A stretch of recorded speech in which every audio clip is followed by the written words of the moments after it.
নমস্কার, আমি মানবেন্দ্র চক্রবর্তী বলছি, জাকরের সভাপতি। আজকে ইনকাম ট্যাক্সের ডিমান্ড নোটিশ এবং ইনকাম ট্যাক্স ডিপার্টমেন্ট থেকে যে ঘন ঘন ফোন আসছে তার ব্যাপারে কি করা যায় সেটা নিয়ে আজকে একটু ডিসকাশন করতে চাই। আপনারা সবাই একটু সময় ধৈর্য ধরে শুনুন, না হলে হয়তো অনর্থক ঝামেলায় পড়তে হবে। আপনারা জানেন যে কাগজ কলের শ্রমিক কর্মচারীর বেতন থেকে নিয়মিত ইনকাম ট্যাক্সের টাকা কেটে রেখে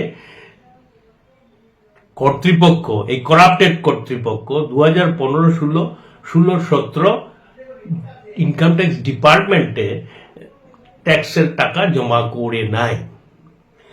কাজে কাজে এই বিশাল অঙ্কের টাকা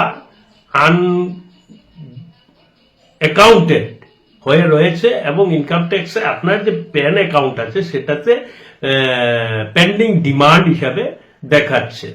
এবং আপনারা জানেন যে আমরা 2020 থেকে এই ইস্যুটা আমরা বিভিন্ন সময়ে ইনকাম ট্যাক্স ডিপার্টমেন্টের সর্বোচ্চ আধিকারিক principal director general of income ট্যাক্সের সঙ্গে টেক আপ করেছি এবং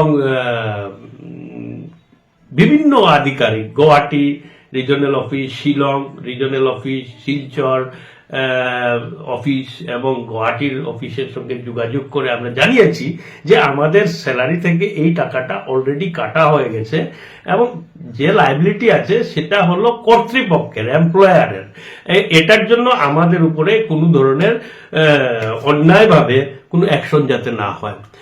কিছুদিন, অনেকদিন এটা বন্ধ ছিল, হঠাৎ করে দেখা গেল যে এই অ্যাকাউন্টিং ইয়ারে এসে সবাইকে নোটিশ জারি করা হচ্ছে, ডিমান্ড নোটিশ, এবং টেলিফোন করে বলা হচ্ছে উপযুক্ত ব্যবস্থা নেওয়ার জন্য, না হলে ডিপার্টমেন্ট থেকে ওরা ব্যবস্থা নেবে। তো কাজে কাজে মানুষ যারা এই ফোন পেয়েছেন বা ডিমান্ড নোটিশ পেয়েছেন এরা অনেকেই ভীত, সন্ত্রস্ত এবং আমাকে ফোন করে বলছেন যে এই ধরনের ফোন এসছে। আমি সবাইকে বলতে চাই যে আপনারা কোনো ধরনের ভয় পাবেন না, ভীত হবেন না। এই টাকাটা ইল্লিগেলি তদানীন্তন কর্তৃপক্ষ জমা করে নাই, আমাদের স্যালারি থেকে অলরেডি কেটে নিয়েছে কিন্তু জমা করে নাই। Liability rest on the employer, not to the employee as per income tax rule. যাই হোক, যেহেতু এই নোটিশটা ইস্যু হয়েছে এবং টেলিফোন আসছে, আমরা কিন্তু সঠিকভাবে তার উত্তর জমা করতে হবে এবং বিহিত ব্যবস্থা নিতে হবে। এই বিহিত ব্যবস্থা না নিলে হয়তো জটিলতা আসতে পারে, আমাদের উপরে সমস্ত লায়াবিলিটিটা চলে আসতে পারে। তাই সবাইকে আমরা বলছি, ভয় পাবেন না, কোনো ধরনের ভীতি প্রদর্শন করবেন না। টেলিফোন যদি আসেও ওদেরকে বলবেন যে আমরা উপযুক্ত ব্যবস্থা নিচ্ছি এবং বলবেন আমাদের ইউনিয়ন এই ব্যাপারে ব্যবস্থা নিচ্ছে। এবং যারাই এর বিহিত ব্যবস্থা নিতে চান সরাসরি আমার সঙ্গে যোগাযোগ করতে পারেন এবং অযথা কোনো ক্যাফেতে গিয়ে বা কোনো ধরনের অজানা মানুষকে দিয়ে আপনার অ্যাকশন আপনি জমা করবেন না বা IT return, income tax return file করবেন না, এতে আরো জটিলতা বাড়তে পারে। আপনারা চেষ্টা করুন যে 2015-16 এবং 16-17 ফর্ম 16 বা স্টেটমেন্ট অফ ডিডাকশন আছে কিনা না সেটা খুঁজুন। যদি সেটা পেয়ে যান তাহলে খুবই ভালো, না হলেও আমরা বিহিত ব্যবস্থার জন্য তৈরি আছি। এই যে পরিস্থিতিটা তৈরি হয়েছে সেটা মানে আচ্ছে দিনের জন্য হয়েছে। এত বড় জুচ্চুরি যে ট্যাক্সের টাকা কাটলো আর ট্যাক্সের টাকাটা জমা করলো না, সেটাও মানে এই সরকারের পিরিয়ডে, বর্তমান যে 8 দিনের সরকার চলছে তার পিরিয়ডে এত বড় জালিয়াতি করার পরেও কারো উপর কোনো অ্যাকশন হয় নাই।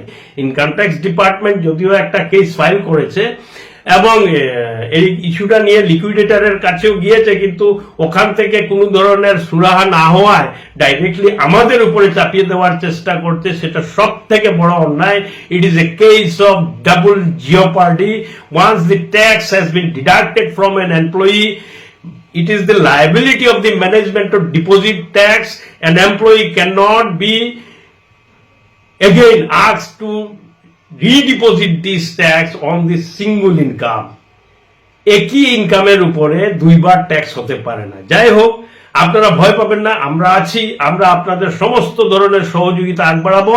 আমাদের সঙ্গে যোগাযোগ করুন এবং আমরা তার সুরাহা বের করেই ছাড়বো। আপনারা নিশ্চিন্তে থাকুন, ভয় পাবেন না, যোগাযোগ করুন, সঠিক সময়ে তার সুরাহা এবং সদুত্তর দিতে হবে।